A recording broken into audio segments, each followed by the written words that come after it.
In this class, we will be learning about the basics of incomplete records and what you need to know in order to complete an ordinary level question. By the end of this video, you should be able to explain what incomplete records are, identify the typical missing information in an ordinary level question, and finally know the 5 steps to preparing incomplete records using the control account or cash account method. Here you have a definition of incomplete records. I want you to now pause this video, read the definition, and then play the video again for an explanation.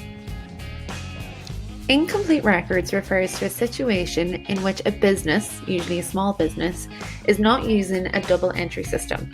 They may just have receipts in a drawer, and then the accountant's job is to use these receipts to find the missing information which he will use to prepare a full set of financial accounts.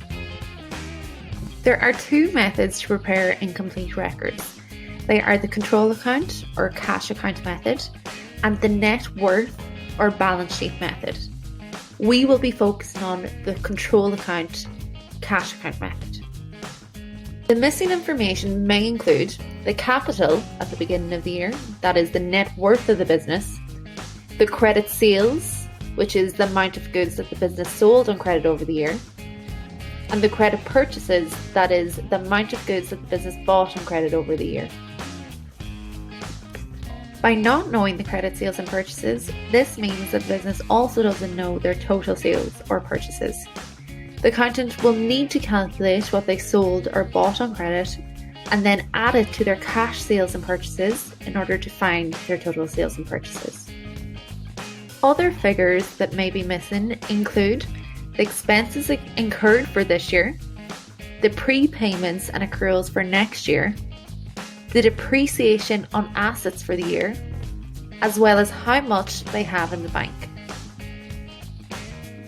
In order to find the missing information, our first step is to prepare a statement of capital to calculate the capital at the beginning of the year.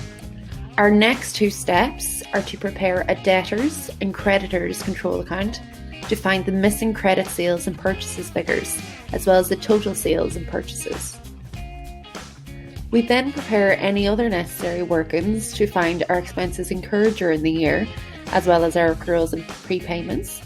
And then once we have all of this information, we can prepare the final accounts. You should now be able to do the 3 objectives that we set out at the beginning of this video. Please feel free to rewatch the video as many times as you like. Until next time.